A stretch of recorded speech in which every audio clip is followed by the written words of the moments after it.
Oh, yeah.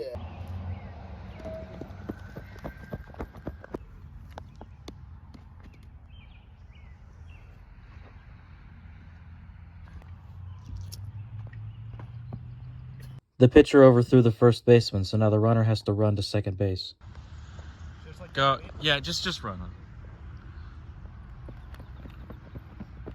The player is now halfway between first and second base. Our problem is if the bases are 90 feet apart and our runner Tim is running at 25 feet per second when he is exactly halfway between first and second base, what is the rate of change of the distance of Tim from home plate? So the best way to do this is to draw a picture. So we know that Tim is right here, and we'll call the distance between Tim and first base S.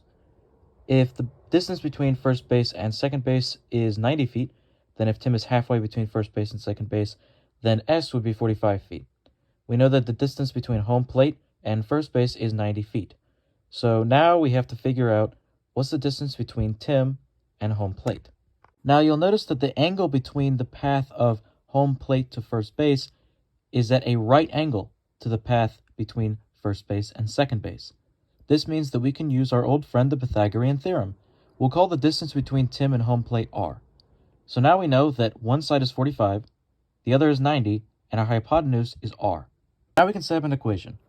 45, which is s, squared, plus 90 squared equals r squared. And you'll notice that 90 squared is just 4 times 45 squared.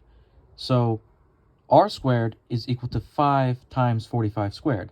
If you take the square root of both sides, you get that r equals 45 times the square root of 5. The purpose of that was just to find what r is. We'll use that later.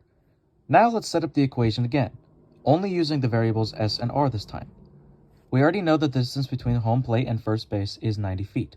So we can set up the equation again as 90 squared plus s squared equals r squared. Now we can take the derivative of both sides. 90 squared is a constant, so that just becomes 0. The derivative of s squared with respect to time t is 2s ds dt.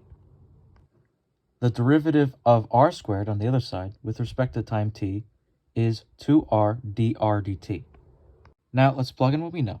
We know that s is 45 feet and that ds dt, the rate of change of the distance of Tim from first base, is 25 because Tim is running at 25 feet per second directly away from first base.